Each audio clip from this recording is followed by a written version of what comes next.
You're listening to the Fezcast, the Saracens fans podcast, bringing you the independent and unhinged views of the voices in our heads, as well as those of our special guests. To get in touch with us, find the Fezcast on social media and listen to us on Apple Podcasts, Spotify, YouTube and more. Thanks for tuning in and enjoy this week's show. You're listening to the Fezcast.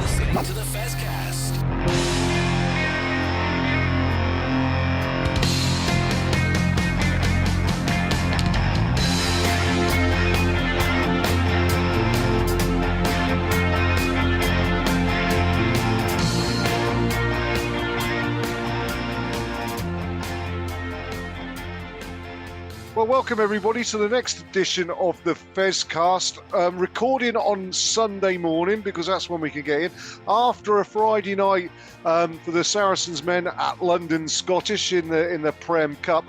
I'm joined by Barry. Hiya Barry, how are you? Yeah, not bad, thanks. And you? Excellent, I'm good. Well, you didn't go to the London Scottish game, did you? Good grief, no. And so you're relying on text updates, but thankfully, friend of the Fezcast, SSA guru and all-round good bloke, Dave Loxham's joined us because you know, super fan that you are, and I mean, you get to go to most games, don't you? So you were down in Richmond for the London Scottish game, weren't you?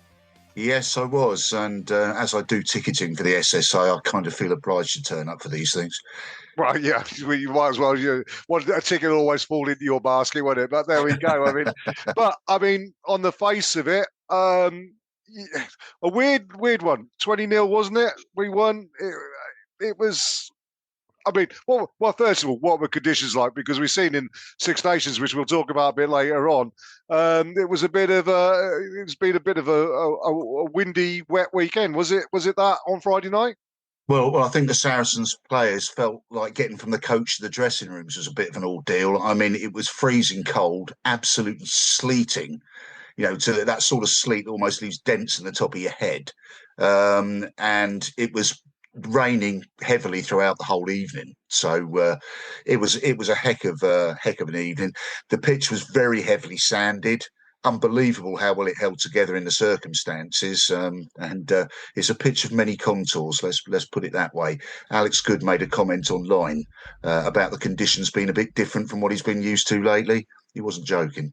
No, I can imagine not. And I mean, yeah, and it's like when myself and Duncan went to Ampthill. The gulf between some clubs in the Championship and Premiership clubs does show, I suppose, without wishing to get into this because that's not what we're talking about. But the mismanagement or the fact that top level rugby, it's not like football where you could go to the first division in football and still see really good grounds and everything. That's not the same in rugby, is it, Barry? No, it's not. And we do have to obviously bear in mind that London Scottish do share their ground with Richmond as well. So there's two sides, two clubs playing off of the same on the same pitch, as it were.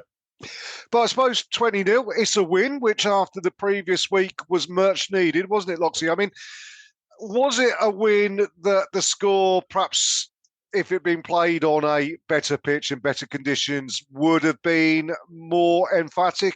Or was it a fair reflection of how well we played?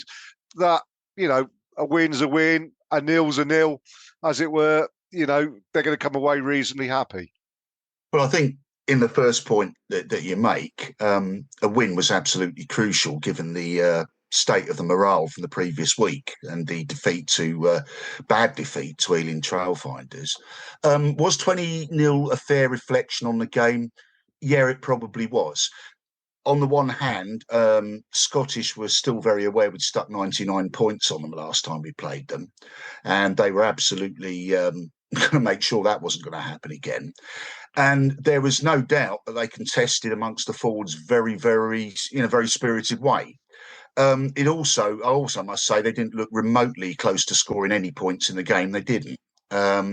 So I think had Saracens executed better, and I think I'll have to come back to tactics, which is something that I know the Fezcast has gone into, particularly in terms of attack. They could have scored a great many more than 20, and actually really they only had 10 points to within about the last quarter of an hour. Well, it's an interesting thing. I mean, the the positions that we've been talking about mostly that's been coming up is getting incisive running from depth from the centres. And I think we'll touch on this when we go into our last part of this show, when we talk about centres on international duty and talk about those guys. We had Ollie Hartley and Josh Hallett out in the centres on Friday night, didn't we? Yeah. I think the biggest problem was we either kicked the ball in the air an enormous amount, because I wasn't at actually the Ealing Trailfinders game. I was over covering the women's game, but I noticed a lot of complaints from people about how often we kick the ball in the air. Well, if it's sheeting down with rain, yeah, it's forgivable to kick the ball in the air. Charlie Bracken did it an awful lot. Louis Johnson kicked every single piece of possession he got virtually, which actually was slightly worrying in that I hope he was told to play like that, and that's not the way he intends to play. I don't believe that it is. But one of the biggest problems is they were either kicking the ball up in the air or trying to whip it across the line in a way totally unsuitable to a wet ball. And in whipping it across the line, the next person who received the ball still had a defender in front of them. And by the time they got to the winger, there was 2 or 3 on the winger as they'd been drifting across for the pass. And I was moaning quite a lot. And then suddenly we drove up, recycled, drove up, recycled, drove up, recycled. Suddenly there was a space on the outside, and it was absolutely brilliantly finished by a young Oscar Wilson who'd just come on for Alex Good. So, by playing simple rugby in lousy conditions, which is something, you'd be familiar with, Jez. I know I am, although I didn't play to the same level as you. And the other thing was our centres were just shipping the ball on. They weren't straightening the line throughout the match. Well, yeah, and I mean, again, we'll come back to it when we talk about England in our last part, where we talk about centres. A little bit of a concern that we are not looking at soft shoulders and making runs on those soft shoulders. And when you see, we'll talk about it, Ollie Lawrence for England in particular, and then Elliot Daly, when Elliot Daly came on, picking soft shoulders, picking gaps, coming from depth. That's what we need to develop. Now, the interesting person you mentioned there, and I know, Barry, we talked about it previously as well, Alex Good coming back. We believe that Goody's the man that could potentially be an ideal attack coach. But it sounds like almost, when you want someone on the pitch with all of that experience, okay, it's his first game back after a reasonable layoff. Did he give an influence on the game? Did he identify things that you'd expect an experienced player to do so? Or, as you say, we suddenly changed the game after he left the field and a young lad came on? Well, he caught a load of booming skiers, really, and he caught them all, and he ran back and jinked and showed his footwork, and as scheduled, he came off on 25 minutes, having mainly defended. He didn't really manage to get into the attacking line at that point, because we didn't really create an awful lot of attacks at that point. I mean, most of the attacks in the game were caused by lost ball rather than created from anything, really. Well, yeah, and those are the games that I, as a forward, used to enjoy playing in. Give it to the backs, let them drop the ball, hopefully not too far away from where you had the last scrum, and let's have another scrum. And eventually, as a number 8, you just say, well, sod the backs, I'll just pick up and go, which is obviously, I think, might well have happened. When we talk about coaching players, Barry, to go into gaps and everything, the important thing is, and I think where maybe Saracens are at, is you still got to earn that right. So you've got to create the space. And the way you create the space is by dragging players into situations. So if you've got 2 big centres, provided they can catch the ball, let's see them come in towards the forwards and force opposition backs to come in and supplement the forwards. And then you've got the gaps outside. I think we're not doing that enough, Barry. No, I mean, if you're just shipping it along the line, it becomes very easy to read. The defence will drift with you. They don't need to make a tackle, and eventually you'll get to the outside and everyone's there. I mean, without previewing too much of our international chat coming up, you saw that in Spades with Wales yesterday. I mean, the number of times they went all the way across the line and Italy just watched them do it and then said, well, okay, now where are you going to go? It was really poor. Yeah. I think you're right there. It's older the chief coaches there. But we'll talk about that in our part 3. But before that, shall we play in? Matt sat down a couple of weeks ago with Harry Scott-Munro, who was the media chap for Saracens Women, who's now gone over to the dark side, over to, I was going to say West London, but it's not really. It's Surrey, isn't it? You know, it's a TW postcode. They can't claim to be a London club like we can. But yeah, Harry's gone over to Harlequins, but he did sit down with Matt and have a chat. And we'll play that in now because I think this is a really lovely chat from a really lovely guy who really added something to the Saracens family and will be sorely missed. You're listening to the Fezcast.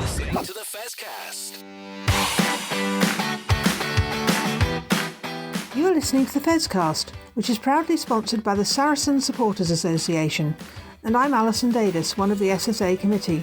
For a £10 annual subscription, the SSA provides our members with monthly newsletters, virtual and in-person player events, away match ticket allocations, and we organise pre-match gatherings at away matches.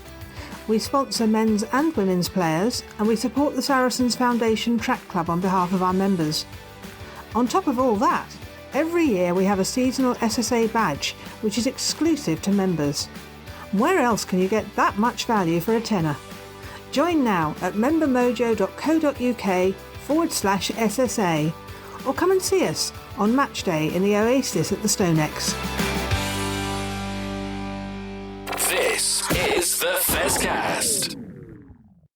Well, welcome to our interview for this week's episode of the Fezcast. We're doing something slightly different this week. Obviously, normally we scrimp and scrape and beg the club to let us talk to some players, but instead we actually have the person who's been dealing with me for the last few years trying to do that, who sadly left Saracens after 3 years. But Harry Scott-Munro is joining us. Harry, how are you doing? You okay?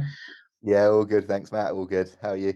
Yeah, not too bad, not too bad. I understand, you know, you're in your first week with the new enemy, and yeah, things are going well to start with, right?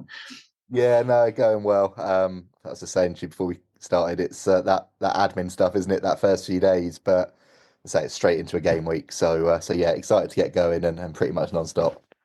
Fair play to you, fair play. Well, it's nice from our side to make sure we got a win over Quins just before you left, but we won't dwell on that too much. Don't want to put you on the spot too much. But look, I mean, people listening, some of them will know your voice from commentary on the streams for a lot of Saracens women's games, but there's a hell of a lot more that goes on in the background. And we thought it was just important for people to understand what makes a club tick sometimes as well, which is great. But you were part of Saracens for 3 years or so, dealing with the women's team and the Mavericks. Worked at Exeter previously, and now over with Quins. But there's a lot of big milestones and things while you were at Saracens. I mean, have you got highlights from those 3 years that you're going to remember quite fondly? Oh, there's loads of highlights. Sort of the group that we were working with in terms of sort of that media and comms team, that office team. Were great. I love working with everybody, and then yeah, that women's team, players and staff, can't speak highly enough of them. Such a good group to be a part of. Highlights wise, yeah, I think the Jewel last year, getting over 3,000 for the club for the first time. There was an awful lot of effort went into that across the board, from community to marketing, like ticketing, literally foundation. Everybody was involved in that, and I think for the club to go over 3K for the first time was huge and a really good benchmark. And then again, I think that semi-final at 2 weeks, I know sadly the result went the way it did, but 2 weeks notice to get just shy of 2K through the door, I thought again was a really good team effort.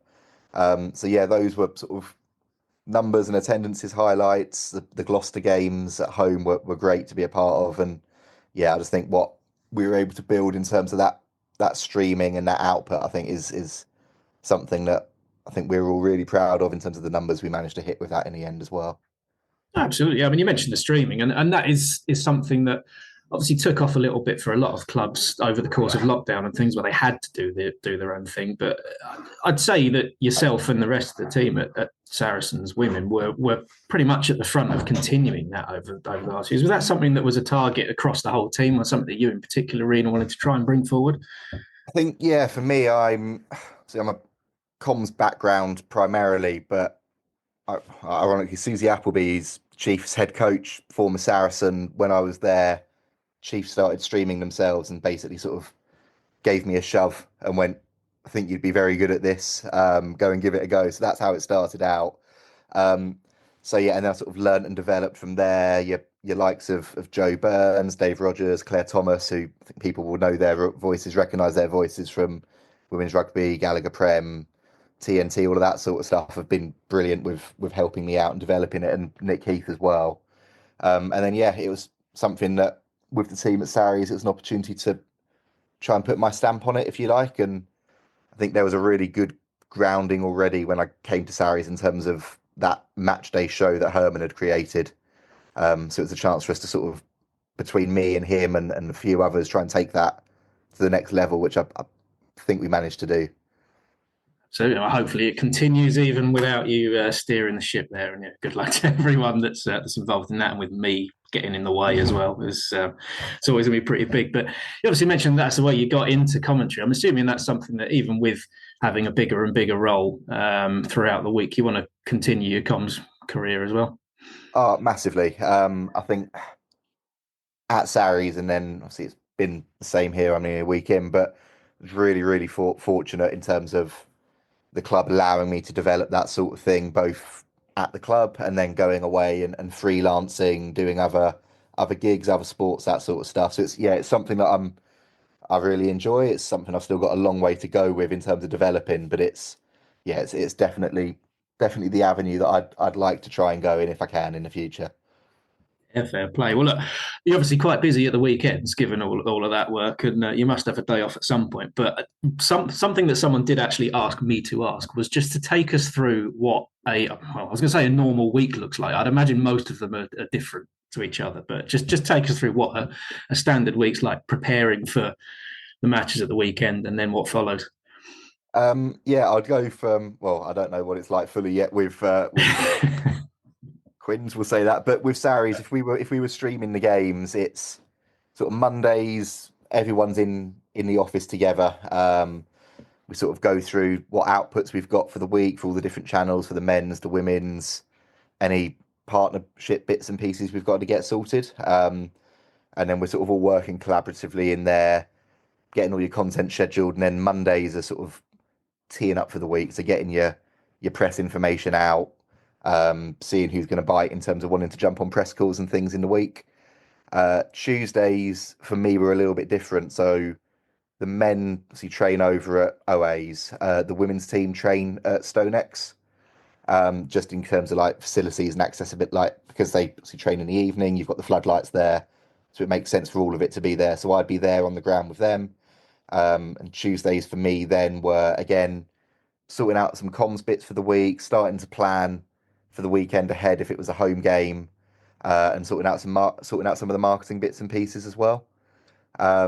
Wednesdays were a little bit more of a chilled day, so Wednesdays were probably the best day for us to take a day in lieu and catch up on the weekend, and then straight back into it. So your Thursdays, your Fridays, you're getting into game mode, getting your press calls done, getting your press requests come in, sorting out your media accreditation. And then if we were streaming, then Thursdays would be when I would be sitting down, going through, putting together the running orders, checking everyone was happy with them, making sure production team were all lined up, and then working with the content team at Sarries in terms of some of the content and outputs we can get out, and if there's any promotional pushes and bits and pieces that we wanted to go with as well.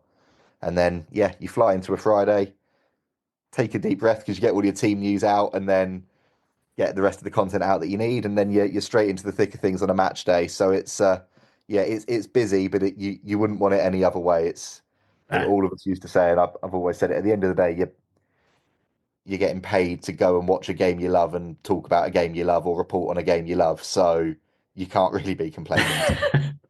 No, there's about 3 hours off somewhere in the middle of that by the sounds of it. But I'm not going to say too much. But obviously, I'm quite often there at the end of a match day, seeing you guys crack open a beer at the end of it. It must be a bit of a relief, I think, for some of you. Yeah. I think it is. But again, that's the great part of it. And I know everyone that works on the men's side will say the same as well. Like win or lose, everyone has a chat. Everyone comes together in the changing room. players, performance staff, other stadium staff, media staff that have been there, and sort of just have that's your time, get your work done. But then, yeah, that's your chance to take a deep breath, if you like, just reflect on the week, have a break, and then go again.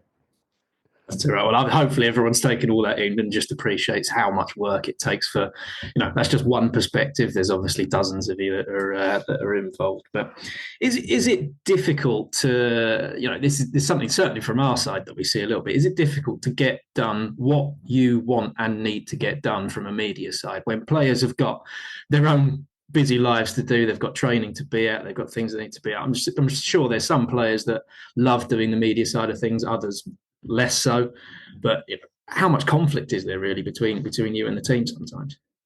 Not masses, to be fair. I think it's really good in terms of, obviously I can only speak on the women's side of things, but it's a really good two-way street in terms of, obviously, fair amount of the players have got 9-to-5 jobs as well and then come in the evening, so it's working around them. If you've got media calls and stuff like that, or an interview with a player that's not full-time, then it's working out their work schedules and potentially the journalist giving them a ring on a lunch break or something like that instead, or in the evening just before they go out into training.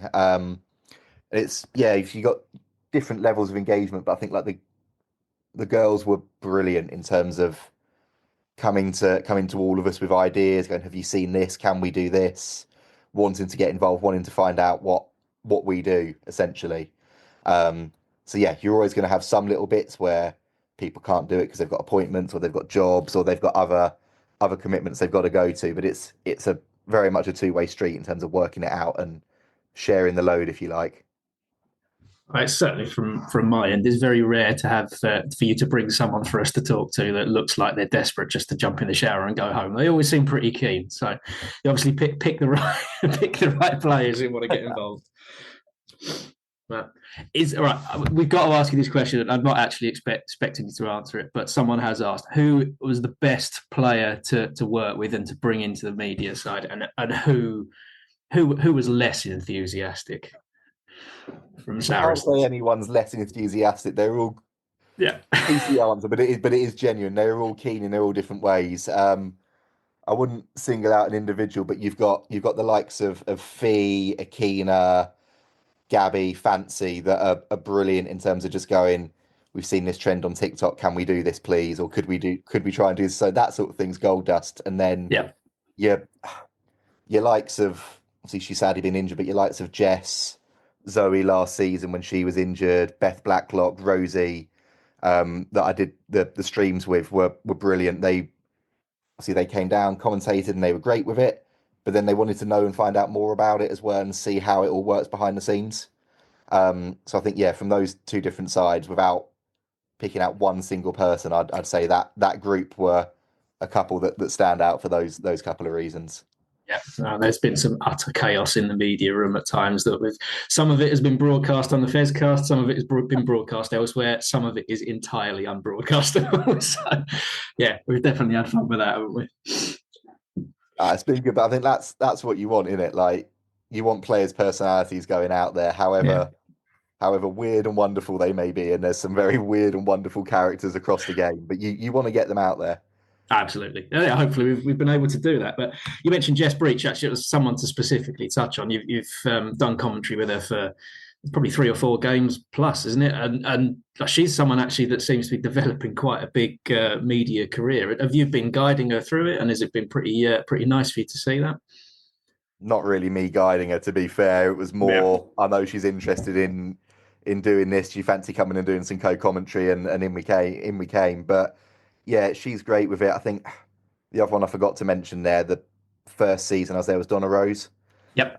She was sadly out for the whole season, that first season, with an injury, but I think she came in and did co-coms and punditry on every single stream, and again was great on it. But I think you've got a really good opportunity with the women's game where the players are aware of what they want to do, development points.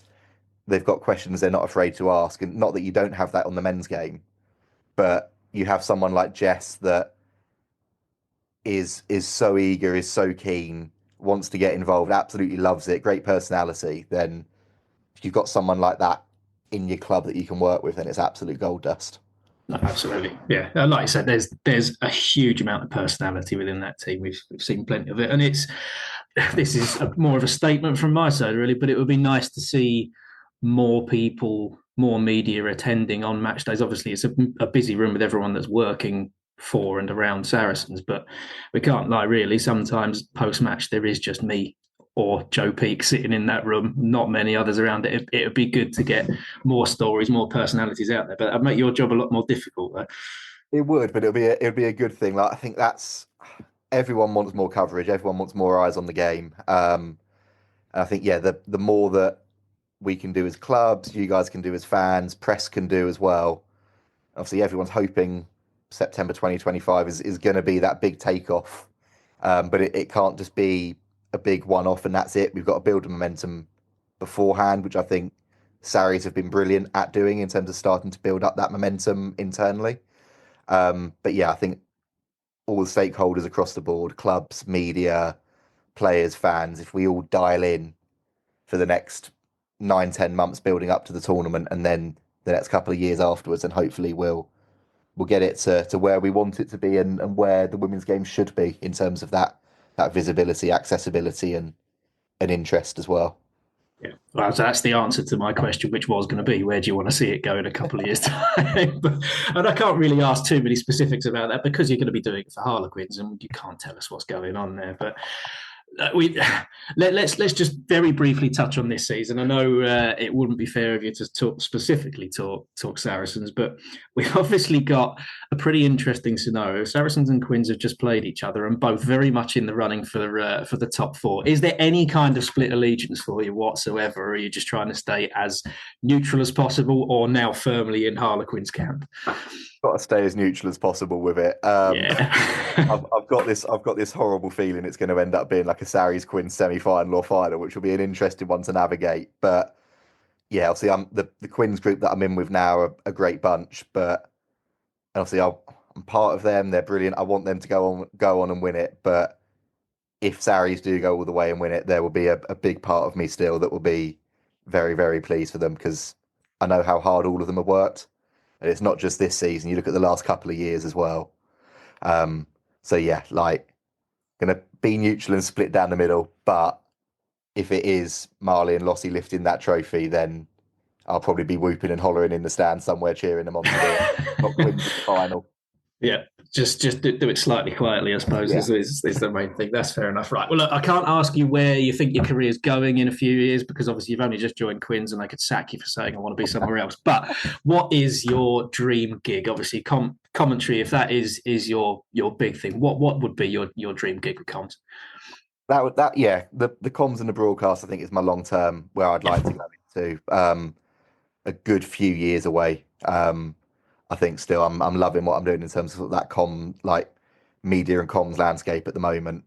I think the advice I got given at the start was you need to be able to do multiple sports. You can't just be one person being able to do one thing. So if I can get myself into a window where I'd love to be doing gigs regularly on, whether it's on TNT, Prem Sports, whatever, I'd love to get into that sort of window if I could. And if not, then other sports as well. I've done a bit of netball commentary, bit of motor racing stuff as well, which I've really enjoyed. So I think, yeah, being in that sort of scenario where I can pick up some different sports, potentially have some bigger gigs as well, would be a great place to be. Fair enough. So not specifically a World Cup final. Well, if you got offered that, you're not going to say no. That would be. I think that's everyone's dream, isn't it? If you're good enough to play in it, you want to play in it. If you're like me, where you went out rather than up when you were a teenager, then it's commentating rather than playing in it. But yeah, that would always be a dream.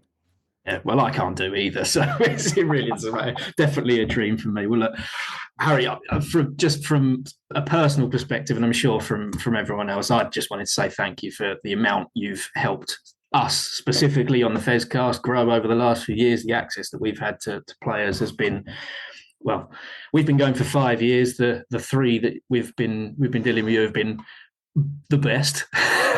long may that continue if anyone's listening who's taken over from you. But just from the fans in general, obviously, what you've brought to Saracens women into the game in general has been fantastic for us. So thank you very much. Is there anything you would like to say before I let you go and get on with whatever you need to get on with today?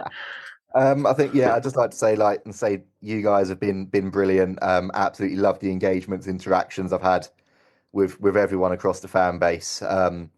I think from my side, at the end of the day, that media and comms role is such a small role. It's the players and everyone around them that obviously do all of the hard work and all the hard graft. So I think, for me, it's seeing the engagement that they get to have with the fans after the game. That for me, I think has been one of the things that stood out most to me. So I think the support that all of the fan base have given the women's team and still keep giving it and are giving it even more, I think is fantastic. So on my behalf, having been a very, very small part of that, thank you, because that meant a lot to me seeing that as well. Oh, fair play. Well, look, we wish Harlequins zero success on the pitch, but off pitch, for your side, I hope it goes from success to success, and I'd imagine it will do with you. So, Harry, thanks very much, mate, and hopefully I'll see you potentially at the Stonex for a semi-final. You never know. I say thanks for that. Fingers crossed. Hi, this is Petrus Duplessis, and you are listening to the Fezcast. This is the Fezcast. Well, welcome back to our last part of this week's Fezcast. And well done, Matt. Fantastic interview with Harry Scott-Munro there. And I think from our point of view, reiterate everything that Matt said to Harry. He's been an absolute rock of the club for the 5 years he's been there, done an absolutely amazing job. What I did want to pick up really is what was quite interesting was the way that he talks about how the women really get involved in TikTok and social media, and the guys like Fancy and Jess Breach and all these who come to him and say, look, we want to do this. I think the women, because they've got so much more to grow, I suppose, than the men. I mean, the men's an established game, so they don't have to put the same amount of effort in. But Saracens have got a great group of women there who really want to grow the game. And in Harry, they had someone who was a brilliant conduit for it, Barry. Yeah, I mean, Harry was always very good with us for getting us in touch with players and arranging for interviews and things like that. I just wonder with the men if it's more a case of they're actually frightened of the gotcha moment, and that's why they tend to keep away from social media. But perhaps it's not such a big thing for the women because they don't have the higher profile. But it is noticeable the difference between the men's and the women's players. Yeah, I think that's a very good point. It's certainly something that we get when we interview the players is that the men are certainly a lot less likely to come up with a funny story or whatever. It's very much straight bats, and I think they're perhaps coached to do that as well, Loxy, I think. Yeah, I'm sure there's a greater degree of media training there. And, of course, the women's game now is taking off in terms of popularity due to Ilona Maher, who scored 2 tries for Bristol yesterday in a very good victory against Exeter Chiefs women, which helped Saracens women a lot, by the way. Now, the other thing is what we must now reach a stage, and I did make a post about Fancy Bermudez recently on Facebook for the SSA, and actually I named this one. And I noticed that whereas it's very positive that Ilona's getting all of this attention, it mustn't be thought that this all begins and ends with her. And you mentioned some other names. I mean, Jess Breach, who you mentioned, who's rugby rodeo with Ellie Kildunn. She got a little bit upset, I think, that, there was people saying, oh, look, Ilona came to the fans at the end of the game and gave autographs. They've always done that, and they still do that. And I think everybody goes to women's rugby's got to make the most of that while it lasts, because as the game gets bigger, that's going to get less, and that really is your correlation with the men. As it becomes a bigger sport and more coverage, better known, that is going to happen less. But anybody going to a women's game, all of the women are very attentive to their supporters. Yes, they're terrific online. Yes, Ilona Maher's fabulous. I love watching her stuff. But please, everybody out there, don't think it begins and ends with her, because it really doesn't. No, absolutely not. And, we'll do our bit to ensure that our girls get as much airtime as they possibly can do. And they're always very, very happy to come on and speak to us, or speak to Matt in particular. I mean, I don't know what he's got. I mean, with a face for radio, he seems to attract the girls quite nicely. But there we go. Yeah, anyway. Boyish good looks, I suspect. Yeah, certainly. That's it. As opposed to our rugged handsomeness, Barry? Anyway, shall we move on and have a chat about the Six Nations that held up? Bearing in mind, we're recording this on Sunday morning, so we haven't seen the result between Scotland and Ireland. But there's no Saracens players involved in that game. I don't think Ferguson. He's not on the bench or anything like that, is he? But we do need to talk about the two games that happened on Saturday, because there was quite a heavy Saracens influence in both games. And first up, the Italy-Wales game. Marco Riccioni came on, and the one thing he did do was give away a penalty and got yellow carded. However, I think it was the right penalty to give away, and it was taking one for the team.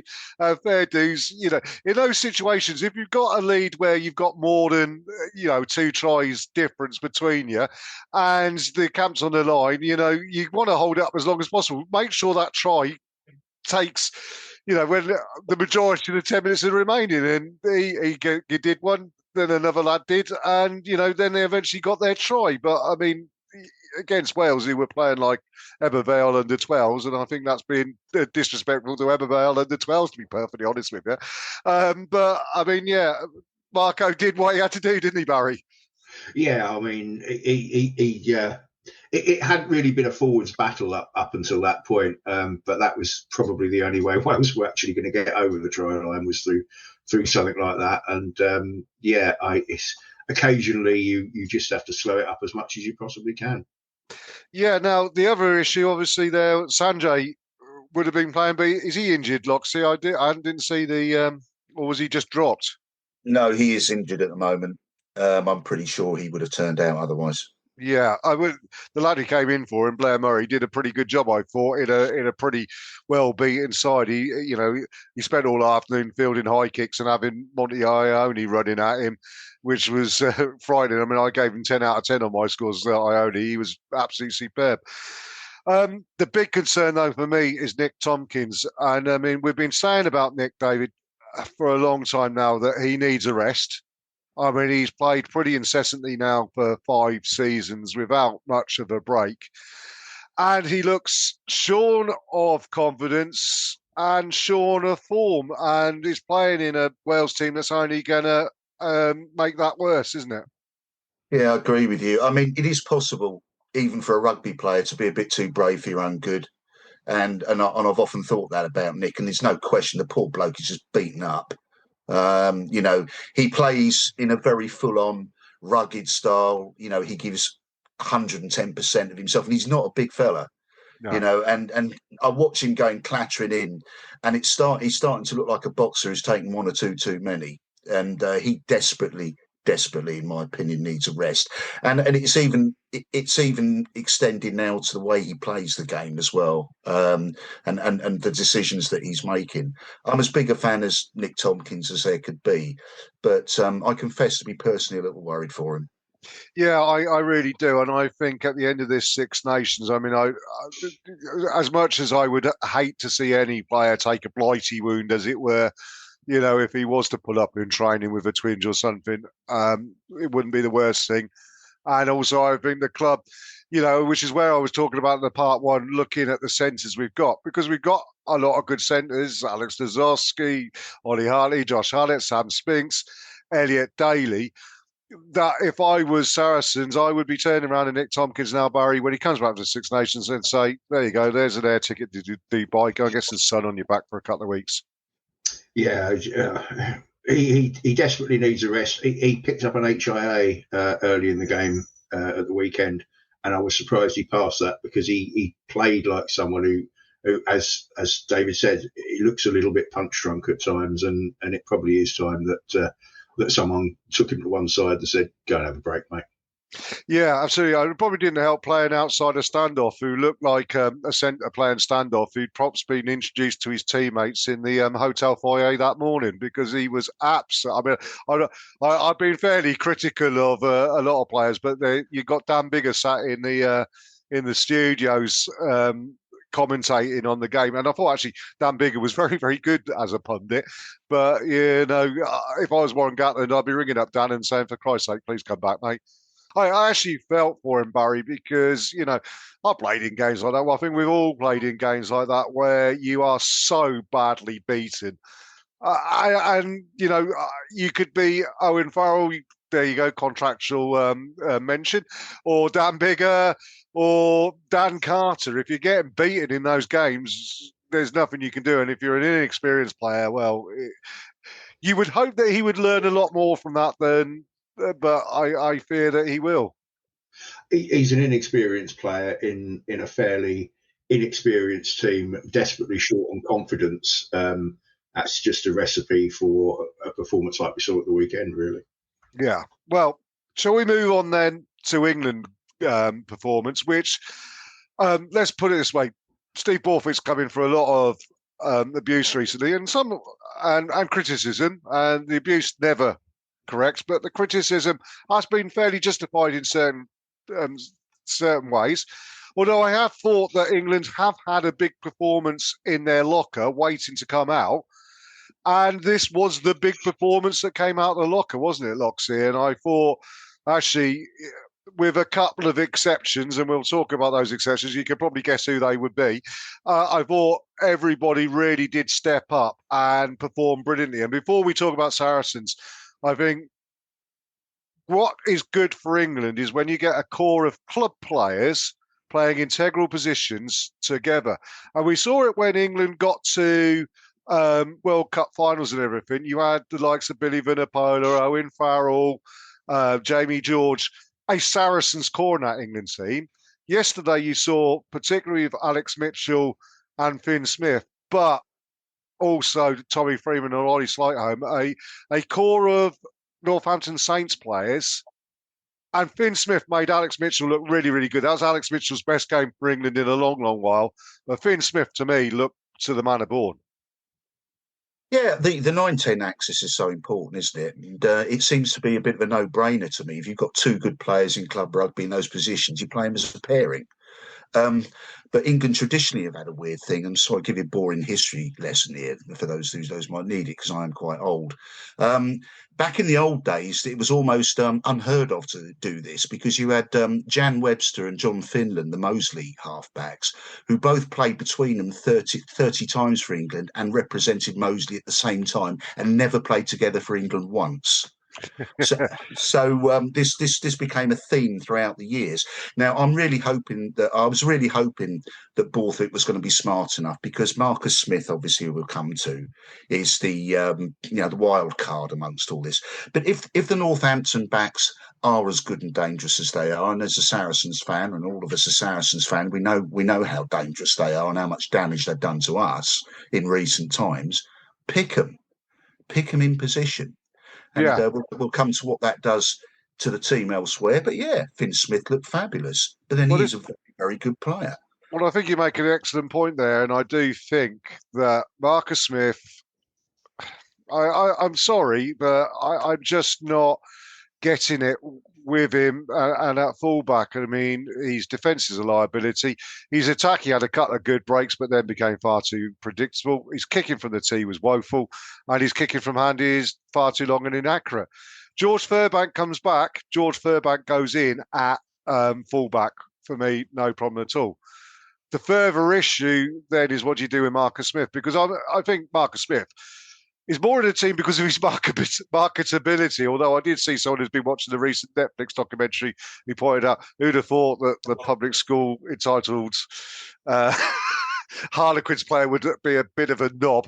And yeah, he's coming over. But Marcus Smith's position for me in the England team, if he is part of the England team, is on the subs bench, and he is the one player who could facilitate quite easily a 7-1 split on the bench if you needed him to, because I think he can cover every position other than perhaps outside centre or inside centre. But, you got Ben Early could do that, haven't you? So that's where I see Marcus Smith going. But let's talk about the Saracens players, Barry. We'll do in reverse order because I think two players who came on as substitutes and really did finish the game brilliantly. First off, Elliot Daly did two things in the game, and he did those two things brilliantly, including scoring the winning try with a beautiful handoff on the arrogant Dupont, as I'm now calling him. But the one player who was really key, I thought, who really did change England for the better and gave us some real accuracy and some real go forward as we came back into the game to take the lead, was Jamie George. And, Luke Cowan-Dickie, he always gives you 100% effort, but, I mean, his tackling is questionable at the best, and his accuracy is nowhere to be seen. I think Jamie George came on, despite probably still playing on 75% of one leg, and just changed the whole aspect of the game for England. Yeah, it's noticeable that our line out became far more secure when Jamie came on. And Luke Cowan-Dickie hadn't had the worst of games, but when you're a hooker, if you're not throwing accurately, it detracts from the rest of your game, and it's a shame for him. I don't quite know where Theo Dan fits into this equation, because it seems strange that at the beginning of the tournament it was Jamie and Theo, and then Jamie got injured, and all of a sudden Luke Cowan-Dickie overtook Theo and was starting. So, yeah, I mean, it's Jamie George was doing what Jamie George has done for Saracens for a long time, giving us accurate line-out throws, good scrummaging, and a good bit of fight in him as well. I think the problem is that Borthwick doesn't see Theo yet as a starter, whereas for Saracens, we are seeing him as a starter with Jamie George coming off the bench more often. A bit similar to when Jamie George and Shark Brits swapped roles towards the end of Shark's career, and as Jamie got himself established. I think in time it will come that Theo Dan is the man who starts for England once Borthwick can trust him to do that 60-minute and have Jamie George, and I think Jamie George will continue to be the finisher hooker, because he's coming on. He only has to have 20-minute bursts for England, and those 20-minute bursts, he is absolutely 100% influential, Loxy. Yes, he is. Theo's injured, of course, at the moment, which is what took him out of the reckoning. And, hopefully he'll be able to return fairly soon. But Jamie announced himself, didn't he? I mean, coming onto that short pass and then breaking through and sending Tom Curry away. That was the old Jamie George. You've all talked about it, and we've all talked about it on and around the field, how he might have been affected by recent events. But he's a stubborn character, Jamie, and I think he came raging back with a point to prove yesterday, and he did prove it. But his experience was the thing that stood out the most. Yeah, he's much more solid. Luke Cowan-Dickie is prone to the throwing yips. Throughout his career, he has been. Jamie's the one you want to back up in a tight spot from that point of view. Yeah. Now, England, I think, did win the game in the back row with a four-piece back row. The Twindaloo from Sale, the Curry brothers. I love that. They called them Twindaloo. Absolutely fantastic. That. But Tom Willis, who I think had a really, really solid first start for England, and offered a line-out option, which, although LCD wasn't perhaps hitting them as regular, on the week before, when it was just the Currys and Ben Earl in the back row, we lost that line-out battle a little bit. He offered a little bit there, but I thought, there was one strip. Okay, it was on a French advantage, but there was the one strip of the ball where he just showed his absolute strength. And there was one run he did where he burst. He does what he normally does, is he hits the floor on his knees, but breaks the tackle and then springs up and makes another 3 or 4 yards. So I think he had a very good game. But Ben Earl, really, there were some man of the match performances. Finn Smith got it on the commentary. I think Tom Curry had an absolute belter of the game. But Ben Earl, I mean, he's got a ridiculous engine on him, hasn't he, Barry? And I mean, he just seemed to get stronger and stronger and stronger as the game went on, and as players around him tired. And, you know, he goes to number 8 and he imposed himself on Gregory Aldrit, who I think is probably the best player in the world at the moment. I know everybody says Anton Dupont, but Gregory Aldrit doesn't have the same levels of arrogance issues that arrogant Dupont has, does he, Barry? Well, I'm not going to comment on that, but yeah, I mean, Ben Earl, he was already having a good game at 7, but when he switched to 8, which bearing in mind isn't the position he ever plays for Saracens, he just stepped it up even further, and he looks so comfortable at the international level now. Ben, he's a great player to have across that back three, because he can almost play anywhere. And as you sort of hinted at before, you wouldn't be that surprised to see him pop up in the centres either at some point. No, you wouldn't. Now, the last point I want to make on the England game is obviously Maro Itoje. And, you know, a few eyebrows were raised some places about him being made captain. Few eyebrows are raised in the Fezcast box, actually, about him being made captain not only of England, but of Saracens as well. We were questioning whether his style would be correct. I think in this game, his captaincy credentials, Loxy, were fully shown. And he captained with a calmness, with a consideration, with humility and diplomacy, and a quiet efficiency that has been different to a lot of what we've seen from England captains in the past, but really works in a game that, as we described, it was like watching, you know, under 12s going at it. Everybody was chasing the ball at one point, and then everybody was dropping it at one point. I mean, he really did, at the point when England needed a calm head, really did a great job, I thought.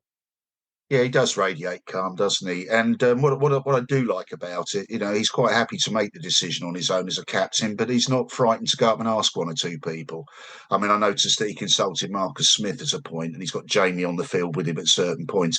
So he's not afraid to use the brilliant minds round him, which is an old business cliche. But you know, yeah, I think you know, he's the sort of person who's not going to upset referees in any particular way. I do think it will make him a more disciplined player as well, which is not a bad thing. I mean, we want him to go steaming in. We want him to be as hard and difficult as he's always been. But perhaps this little thing will just be the making of him, as if he wasn't made already. Yeah, I absolutely agree with you there. I just think he in so many times, the very best captains I've always felt are the ones that are very measured in what they do. I mean, you think of Richie McCaw, for argument's sake. You think of Martin Johnson. I mean, Martin Johnson was very happy to bellow at anybody, but he was done in a calm and measured way. You know, Brian O'Driscoll was another one who was very calm and collected in the way that he did things. You don't need huge histrionics. You don't need this, you know, tub thumping, whatever. It's important that they are calm and measured. I think Maro did that in absolute spades, didn't he, Barry? Yeah, absolutely. I mean, it was nice to see an England game where you weren't constantly worried about what the referee was going to do next, and that was partly due to the way that Maro managed that relationship, I think. Well, yeah, certainly going to be a very interesting Six Nations now. Gentlemen, thank you for your time. Thank you for your input. And thank you, everybody out there in Fezcast land, for listening in. We'll be back next Wednesday on the 19th of February. I doubt I'll be part of the show because it's my birthday on the 20th. And I've got lots of things planned with quizzes and gigs and everything, so I probably won't be available. But Matt, I expect, will be in charge along with the guys to bring you the next Fezcast. So until then, all the best. Thank you very much for listening in.